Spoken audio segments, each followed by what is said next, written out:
Hi, welcome to this important conversation. Here at Swickert Auto Group, we believe in hospitality, taking care of our customers and making sure that the buying process, the leasing process, the service process is as easy for them as possible. And so what we want to do is have conversations to help bring light to what may be difficult conversations that people are having. And so we have Abe Samari here with us. We've got Carrie Myers with us. Both of them have extensive backgrounds, not only in the automotive industry, but also with Swickert Auto Group. And so what I'd like to do, Abe, if you'll just start us off by sharing a little bit about your background. Could you elaborate kind of what your career trajectory has been? Yeah, so I started my career with Toyota, spent about 12 years on the OEM side, and then moved over to MB USA, spent about 10, 12 years with Mercedes-Benz USA in various positions, from distribution, logistics, sales operations. And then about 4 years ago, I joined the Swickert Auto Group and moved down here to Las Vegas, where we have our corporate office. Appreciate that. Carrie, would you mind doing the same and just elaborate a little bit on your background? Absolutely. I've been with Swickert Auto Group since our very first store, which was Mercedes-Benz of Wilsonville in 2014, focusing on a lot of different capacities, different departments, but mostly with the primary focus on marketing, customer experience, engagement, and advocacy. Appreciate that. So let's start with the basics. Can we break down as best we can in simple terms what tariffs actually mean for the automotive industry? And so Abe, how do they affect both imported cars and the ones that are built here in the U.S.? Yeah, so that's a good question. It's obviously a big topic. It's all over the news. There's a lot of information being digested by everybody. But essentially, a tariff is a fee or a tax on the imported good here in the U.S., and it's collected from the importer. So, like for example, Toyota Motor Sales or Toyota Motor North America is going to pay an import duty, let's say 20% or 25%, and that is going to be paid by them to the U.S. government for importing a car from out of the country, if that import tariff exists. But right now, there's a lot of information. It's going back and forth, so it can be confusing and a little convoluted. And so, Carrie, could you kind of explain, like from a consumer mindset, how might they interpret a tariff? What does it mean for them? Sure. Well, as Abe has explained, a tariff is basically a tax. And I think it's really important for consumers to understand, how does this impact me? So it sounds like it impacts you, it impacts the manufacturer. But as a consumer, where's the line that this impacts me, my family, my finances, my lifestyle? And that's part of what we're trying to do here at Swickert. It's really break it down to simple terms so that consumers can make informed decisions on whether they defer that maintenance or whether it's now a good time to buy the car now or they should wait this out through the tariffs. So Abe, from a manufacturer perspective, how does a tariff impact the whole global supply of vehicles? Yeah, so the automotive sector is very diversified in terms of sourcing parts, production. You've got parts that are made in China, shipped to the U.S., shipped to Mexico for assembly, potentially shipped back to the U.S. So it's a complex web. There's quite a few parts in a vehicle. So when these tariffs go into effect, they essentially just raise the overall price. The U.S. government, they're obviously putting tariffs to protect local industry and production. But in the automotive business, a lot of these sources and plants take years to set up. So for several years, we could be dealing with higher vehicle prices until the supply chain catches up, which could be 5 years. So think about during COVID. COVID, the supply chain got mixed up, and it almost took us 4 years to really bounce back. And that could be a similar situation here. So we've got a handle on kind of the basic idea of what tariffs are. Let's get into actually how it plays out for people who are buying or leasing a vehicle. A lot of folks think, if it's made in America, then we're good. But it's not that simple. With parts coming from all over the world, like you mentioned, even American-made cars can get hit. So how are potential tariff changes going to affect the prices of new vehicles? Carrie, can you kind of give me your thoughts first? Sure, absolutely. And I think that's a great question. Consumers are thinking, I have a German manufactured car, so tariffs aren't going to impact me. Or I have a Chevrolet, and that's an American brand. Tariffs aren't going to impact me. But they do, because the parts, the steel, the technology, a lot of those components are coming from outside of the U.S., from these countries that are impacted by these tariffs. And again, it's about consumer education so that we can make informed decisions on what are the steps I need to take to protect my family. Is it now the right time to buy a car? Is now the right time to service a car? And from a female standpoint, 54% of car buyers are females. And we influence 84% of the car buying direction. So I think it's really important that we get the education out there to everybody so we can help them make those decisions. Abe, your thoughts on how this affects the price of new vehicles? I mean, it's 100% going to affect the price. I mean, just even the current tariffs that are in place with steel and aluminum. Chevy, Ford, a lot of manufacturers are sourcing steel from outside of this country. So almost every single vehicle is going to be impacted by it. So connecting to that, kind of how do manufacturers like Lexus and Mercedes-Benz that you've been a part of, what do they do to deal with that, with the rising cost? I mean, there's a lot of ways to mitigate it. Obviously, one is bringing production and sourcing parts locally to comply with the tariff and the regulation. So that's the easiest one. So there's a lot of capacity or potential excess capacity at a plant. So for example, a Mercedes plant might be running at 60, 70, 80%, and they might just need to put some extra investment. But that could take a year or a year and a half to put into play. So that's obviously one method. The other method is really just spreading the cost out of the tariff.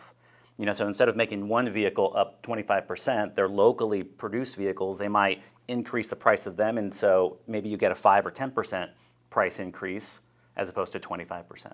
So could we pick up on a conversation that you guys were having a little earlier, which is kind of the impact on leasing from tariffs? Can you share a little bit, either one of you, about kind of how you feel leasing will be impacted by it? Sure. Well, I'm actually a huge advocate of leasing. I lease my cars. I've been leasing for over 10 years. And a lot of it is consumer perspective or consumer, what you value in consumer choices. The reason I like to lease a car is I like having a new car every 3 years. I like to drive and try out different models, different manufacturers, but also what's important to me, and again, looking at those studies with female buyers, is we value safety, we value technology, we value comfort.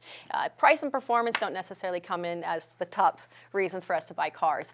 So that's more about my buying habits. My payment's also lower typically on a lease. And maybe this is a little stereotypical, but myself, I do tend to defer those maintenances a little bit. Like, I'm the one that you get in my car and gas is on empty. I did move to an electric car recently for those reasons. But I'd likely probably only be in the service drive once or twice during that lease. So my service costs of maintenance are a little bit lower on a lease. Abe, what's your opinion? Yeah, I mean, I think so. Leasing, I think we're probably 20, 30% of purchases or leases here in the U.S. But I think because leasing is more affordable, typically, we're going to have, with the tariffs, we'll have more people shift into leasing because it's really just cheaper to lease a vehicle as opposed to purchase or finance a vehicle. You're really buying or leasing, renting half the car as opposed to the whole car. So if you're paying only 50% of that residual value over a period of time, your payment's going to be lower. So it might be a tool for OEMs and consumers to really get their payment a little lower. Won't be able to offset the entire tariff impact, but it'll certainly help. And that would make sense, right? Because I mean, what percentage of buyers would you say, or what percentage of buyers would you say are payment driven? Oh, I mean, I think payment and affordability are one of the biggest variables for purchasing a vehicle. Everybody wants the features, if they need a third row or you want some special convertible. But at the end of the day, the payment is very important. So let's connect this now to the used car market. What is the used car market going to look like when people might be turned away from purchasing new vehicles or might be weary of doing that? How will this affect the used car market? Yeah, that's a good question. I mean, right now we're sitting with really low inventories in the used car market left over from COVID. That's obviously going to start climbing here again. But if new cars go up in price, then consumers might go to those used cars because used cars are cheaper. However, with the low supply we currently have in used cars, we could see a situation where used car prices start to go up and get close to what the new car prices are, very similar to what happened during COVID, where some of these used cars in the auction were selling at MSRP of a new car, a 3-year-old car. So this could distort the used car market. It'll make for a really interesting next 3 years. And Carrie, you mentioned this earlier about servicing the vehicle. So it's not just about buying or leasing, it's also about how you're going to service your vehicle. What kind of impact is this going to have when it comes to people who may be thinking, oh, I was going to put off that service for a while? Right, and I think, again, that's why we're doing this with Swickard Auto Group, and we feel it's really important to get the information out and the information from the perspective of a dealer and auto group so that the consumers can make those decisions, because you maybe be putting off some of that maintenance. If you're like me, you probably stretch it maybe a month or two longer than maybe it should have, and you have to make that the risk-reward decision. What's the cost of waiting? What's the cost of deferring that maintenance if it's now impacted by the parts needed and the tariffs being impacted? Or maybe you have a maintenance that is going to be in June. Maybe now's a good time to move it up and get that done before it's impacted. Abe, your thoughts? Yeah, no, I mean, I would get your vehicle serviced now. I mean, a lot of your components have steel, aluminum, and components from overseas, and they're if not impacted already, they will be impacted. So your brake repairs, everything is really going to go up. So if you've got a little window where you can take advantage of a little bit of an oversupply on the new car side, and just taking advantage of those parts that are in the system currently before prices start going up. So how does tariffs on imported parts change the cost that we're talking about? So are we talking like a general price hike on everything, or is it more nuanced than that? I mean, it's certainly nuanced. You've got to look at which parts, which countries, where they're sourced to really identify that. But, in general, depending on where the U.S. government goes, you'll have, I think, a broad increase in prices, but it'll vary from where they're sourced. Of course, there are parts that are made here in the U.S., but most parts are coming from overseas. So with all these potential price increases, it's natural for people to wonder if they should be acting now, right? We've talked about that a little bit. We keep talking about the urgency to buy or lease or service your cars before things get a little crazy. Why is that? What are the financial risks that happen if you were to delay and be impacted by this? Well, I think as Abe just said, it's on the horizon that prices are likely to go up. So as you make your decision, do you want to spend now or you want to spend later? I think it's been really impactful for me working at Swickard Auto Group and the amount of knowledge and effort that the auto group has put into not only making sure their employees are aware of what is going to be impacted so that we can properly educate our consumers. So I know for me, I'll probably move up a lot of those maintenances that are due. There's some certain accessories, items that I want to add to my car, but what we're also trying to strive here to do is take the knowledge that we all as employees have gathered through these knowledge sessions and passing it on to the consumer.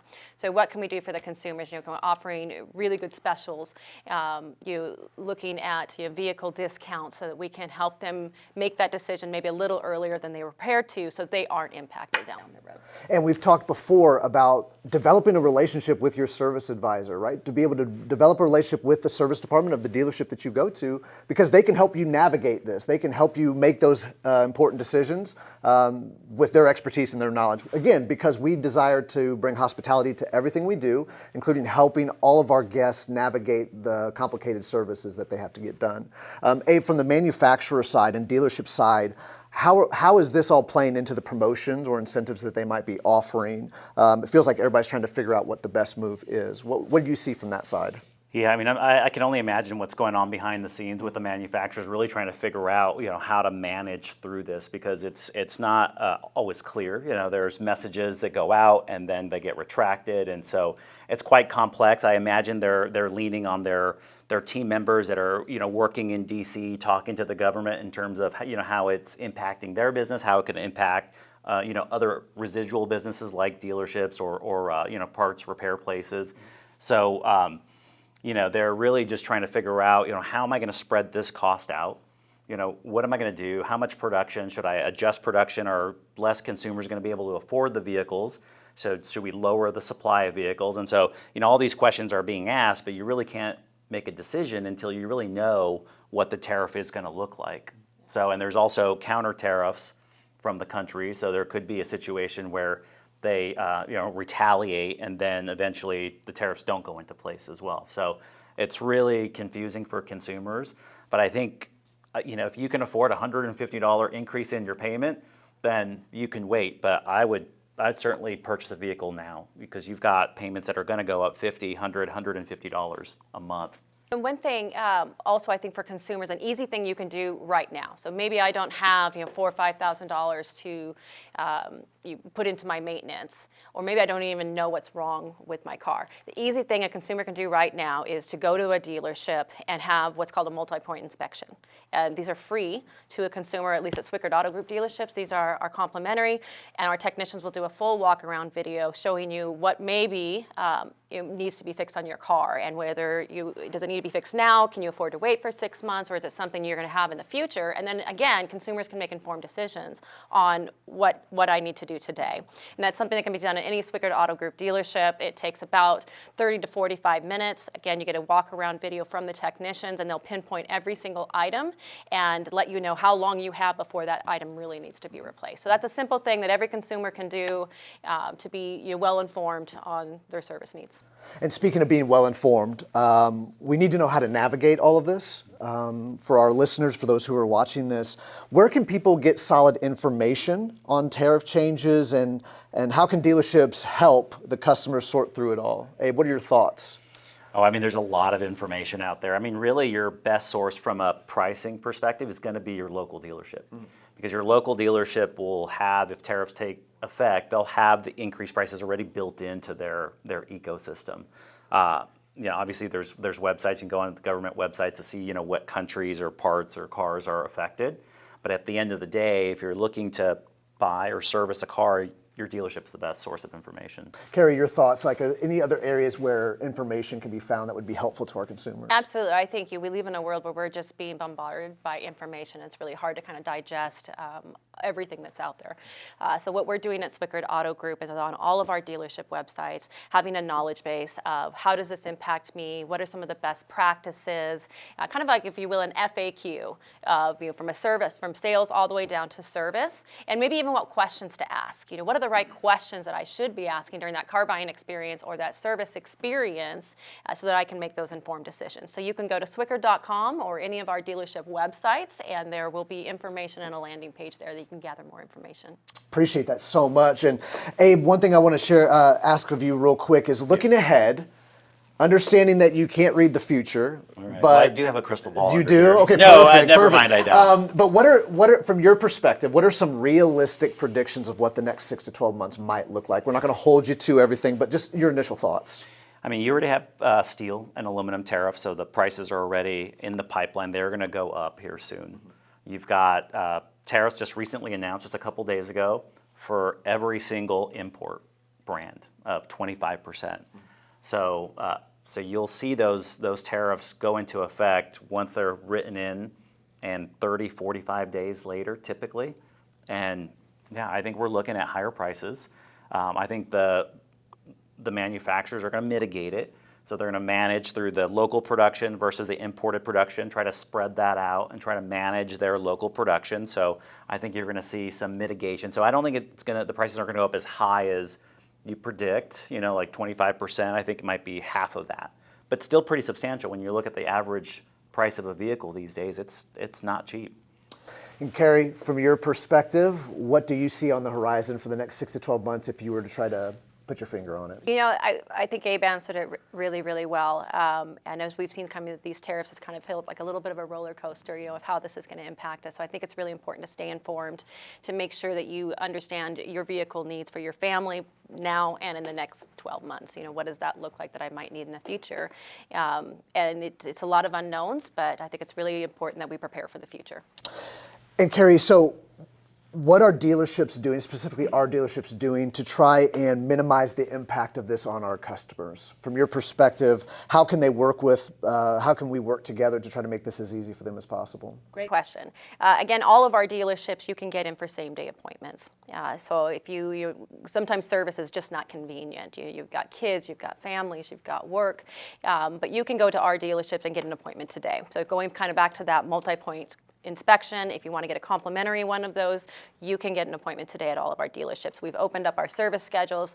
We have excellent master technicians at all of our dealerships to get you in and out, and so you can understand from a service standpoint what may I need, and you can walk away with a printout of exactly what those expenses might look like and make those decisions.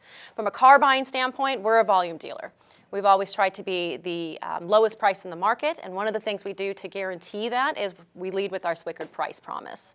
Our Swickard Price Promise basically says that we will beat basically any other person's rate on a new vehicle. So if you buy a vehicle today, you have that buyer's confidence when you leave that you got the best price. And if for any reason you found a better price, you have protections there where we will either buy that car back or pay you the difference. So I think that we've done a great job in our initiative with consumer education to make sure that we've really circled everything that we possibly can so consumers can feel good about their buying decisions, their service decisions, the transparency, and of course our hospitality at Swickard Auto Group. I really, really appreciate that. And Abe, from your perspective, what are manufacturers doing to try to ease this burden as much as possible on consumers? Well, I think, like I've said earlier, they're gonna mitigate the expense to the consumer by probably absorbing a little bit of it. They'll try to manage through the production, so they might increase local production here in the U.S. Most manufacturers have a little bit of production in the U.S., so they'll mitigate through that. And they might shift into leasing, so they might try to put more lease specials out there, which you're paying for half the car, so your payment's going to be a little bit less. So they'll probably put more lease specials out there, which will be nice. But if you have a purchase, you're looking like 6 months out, I would consider the next 30 days to 60 days to purchase your car, because the price will go up regardless of how the manufacturers can mitigate that increase in cost. They will have to pass it to the consumer ultimately. Thank you for that. It's clear that tariffs are adding a layer of complexity to the vehicle market, impacting everything from new car prices to repair costs. And the best advice we can give is to stay informed, do your research, and talk to your local dealerships. Go see a Swickard dealership and they'll help you navigate this. They're on the front lines and they can help you through that difficult process. So I want to thank Abe. I want to thank you very much. Carrie, thank you so much for giving us your time and your expertise. We really appreciate it. Thank you. Thank you, Jason. Thank you.